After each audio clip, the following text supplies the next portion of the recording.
Bom dia! Então, resolvi dar uma aula aqui, né, para tanto o Colégio Estadual Professor Souza Nilo, Colégio São Miguel, e para quem se interessar, para falar de um tema que está aí. Eu não vou falar só de coronavírus, mas eu vou falar da globalização e as redes e economia global, né? Como está acontecendo isso, como se desenvolveu esse processo.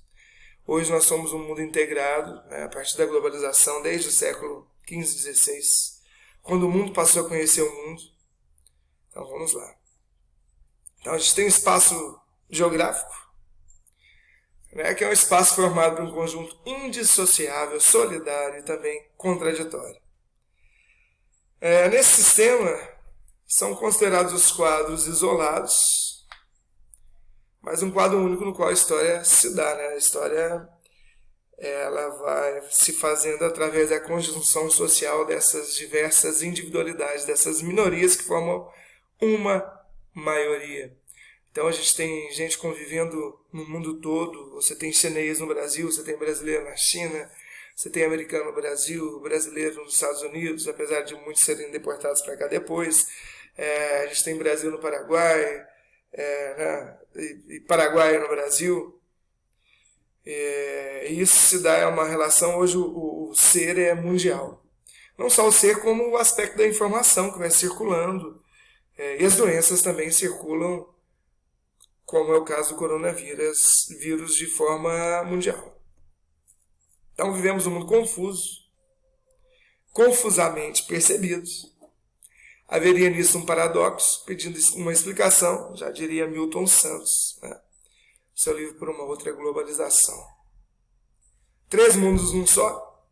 O primeiro seria um mundo tal como nos fazem, né, vê-lo, a globalização como uma fábula, como não acontece de forma integral. O segundo seria um mundo tal como ele é, a globalização como perversidade, ela não é para todos, nem todos têm os mesmos acessos, nem todos têm o mesmo acesso ao capital. Nem todos vão poder usar máscara como o nosso presidente, né? Imagina alguém morando distante, num meio social repressor, que não tem acesso nem à água tratada, que dirá uma máscara, né? E o terceiro mundo, como ele pode ser uma outra globalização. Aqui as redes de cabos submarinos, por exemplo, que mostram como o mundo já está conectado há muito tempo. Os países mais desenvolvidos, como esses aqui entre Estados Unidos e Europa, eles têm uma ligação muito mais profunda, né? O Japão, os Estados Unidos, uma ligação muito mais profunda. China, não posso nem, né? Podemos nem afirmar uma ligação muito mais profunda. O mundo já está conectado, mesmo que todos não estejam conectados a esse mundo conectado, né? O acesso à internet não é para todos, o acesso à informação não é para todos, enfim. Algumas habilidades são empregadas diferentes, quem tem menos acesso, quem tem mais acesso ao capital. Então aqui um trator com GPS, ligado à internet, com tudo que é de bom, né? De bom entre aspas, de bom para se produzir mais. Aqui pode ser um agricultor orgânico ou pode ser alguém que está fazendo essa agricultura por subsistência, né? Para sua própria existência, e o que sobra ele vende. A escola do futuro, como pensavam lá em 1910, todo mundo conectado, não deixa de estar. E a cidade planejada no período de 1895, como que ela deveria ser, né? Toda estruturada, tudo certinho. Qual é a mais próxima da realidade, né? Essa escola de 1910, se tirarem isso aqui e botarem celulares, né? Os livros sendo misturados e depois repassados à cabeça dos alunos, a gente tem ainda uma distância imensa das duas realidades. Quais elementos são frutos do desenvolvimento? E a matriz energética. Então aqui, países com mais acesso à tecnologia, mais acesso ao capital, têm até mais luminosidade a partir do espaço. E aqui, no meio do florestal amazônico, ou o próprio México descendo, você vai ver que a coisa vai ficando distante, nem todo mundo tem acesso, que dirá a energia elétrica, que dirá a internet ou outros bens. A era das redes aumentou ou diminuiu o tamanho do mundo, a gente pode ver que a informação circula mais rápido, doença circula mais rápido, produtos circulam mais rápido. Eu posso comprar um produto hoje no site da China, da Wish, eu não lembro outro site, enfim. Mas eu posso comprar. Esse produto chega em casa, demora um pouco tempo, mas nós estamos conectados através de redes de informação. Né? Jornais escritos, por exemplo, quase não são mais usados. Existe uma aldeia global, um processo tecnológico, né, reduzindo todo o planeta como uma aldeia. Tudo que acontece em um lugar bate no outro, as bolsas são conectadas, o mundo é conectado, os presidentes são conectados, alguns deles, né, são conectados com o que está acontecendo no mundo e tomam atitudes a partir de organismos mundiais como a ONU, a OMS, por exemplo, né, a Organização Mundial da Saúde, que determina padrões que a gente utiliza ou não. Né. Cada um é livre para fazer o que pensa, o que deseja. Infelizmente, às vezes o que um deseja atrapalha o outro, que não tem nada a ver com isso. O meio é a mensagem mais importante do conteúdo, então é valorizado aquele que produz conhecimentos. E o meio pode ser utilizado nesses diversos canais que estão aqui ao lado direito. Esse celular aqui também é antiguinho, tá? Mas só para dizer como é utilizado. Existe uma indústria cultural, uma cultura de massas. Por exemplo, nós adoramos culturas de países que massificam, né?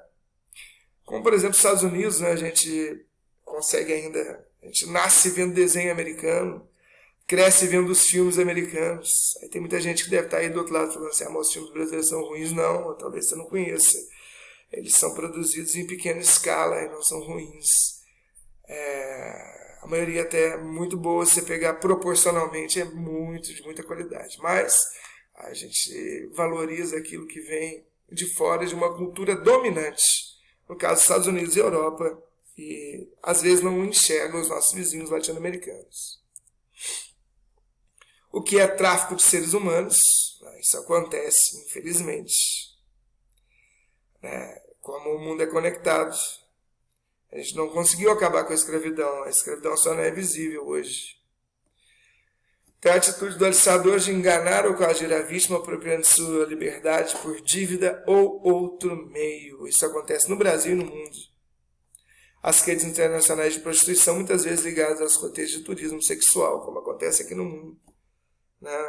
Brasileiras, haitianas, angolanas, em qualquer lugar no mundo você tem tráfico sexual. A polícia prende jovem por venda de animais pela internet.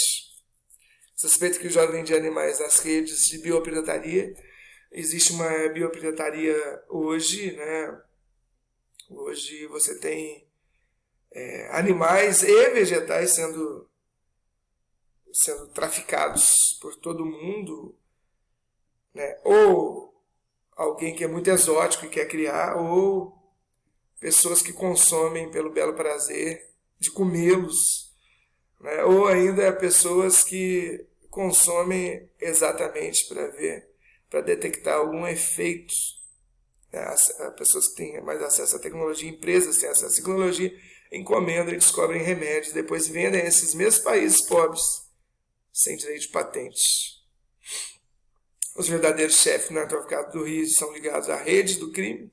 Então, para tudo existe uma rede organizada transnacional que movimenta o sistema bancário internacional, cerca de 400 bilhões de dólares por ano. A gente tem ideia do tráfico de drogas, não tem ideia do tanto que os bancos lucram com isso.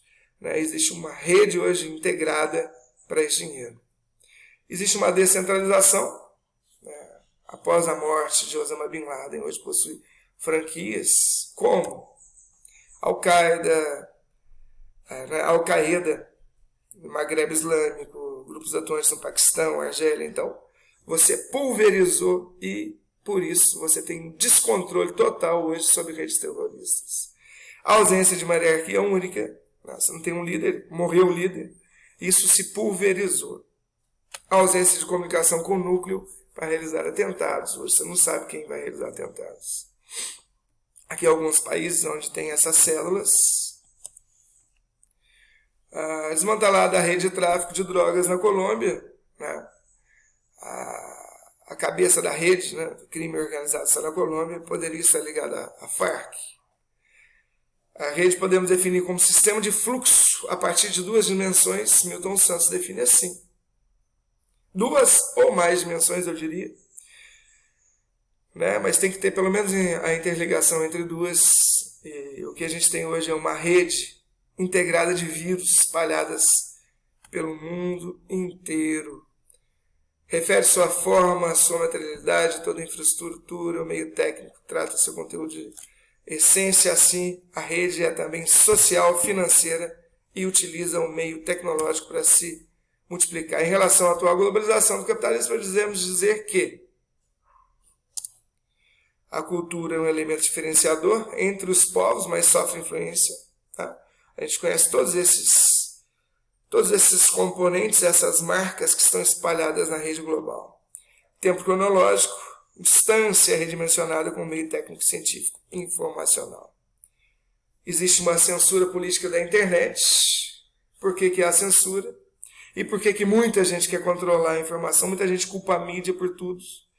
Mas a mídia não é só essa mídia formalizada, existe uma mídia construída, como essa que eu estou fazendo agora.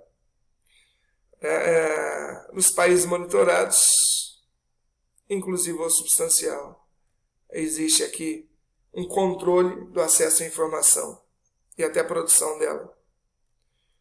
Suspeita de censura nesses países e sem evidência, mas com possibilidade que ocorra, lógico. E alguns países sem dados. Proteger suas culturas e valores nacionais inibindo o contato com culturas de outras nações, às vezes, essa é a grande desculpinha. Controlar o acesso à informação sobre a situação política interna e as questões dos direitos humanos. Isso acontece hoje no Brasil, tá? Fenômenos decorrentes da implementação de novas tecnologias de comunicação que permitem a circulação de ideias, mensagens, pessoas e mercadorias num ritmo acelerado e que acabam por criar a interconexão entre lugares em tempo simultâneo. Então, descrição revela o fenômeno de qual vocês vão responder para mim, né, e mandar para o meu e-mail para eu poder saber. O e-mail está aí no site. Sobre esse fenômeno é correto afirmar: sua emergência tornou obsoletos os blocos econômicos regionais, pois facilitou o comércio direto dos países para países, uma consequência política do fortalecimento. Esse fenômeno foi transferência de soberania nacional para organismo supranacional, etc, etc.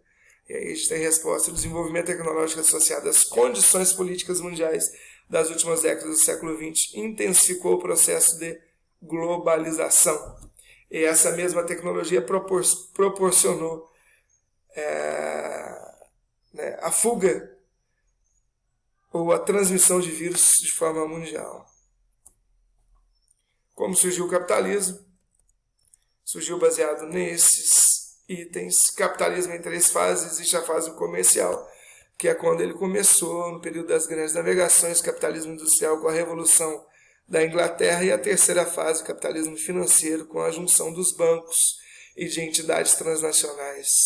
Então está aqui o capitalismo comercial. Como que ele surgiu? Houve a intensificação, né, das viagens, aumento da tecnologia dos transportes, e a humanidade então passou a circular mais fortemente e conheceu os 5 continentes povoados. Portugal e Espanha eram grandes naquela época. Busca por mercadorias, consequente aperfeiçoamento de técnicas e o mercantilismo. Atração por ouro e prata nos outros países, a busca desenfreada. Surgimento do colonialismo, conquista e dominação, exploração, exportação, pacto colonial. Existiam as colônias, relações com a metrópole, divisão internacional do trabalho. Eu vendo para você commodities e compro de você produtos industriais. Está aí a nossa origem do subdesenvolvimento, por exemplo. As consequências, consolidação da divisão internacional do trabalho esgotamento dos recursos nas colônias e acumulação de capital pelas metrópoles Portugal e Espanha no início, depois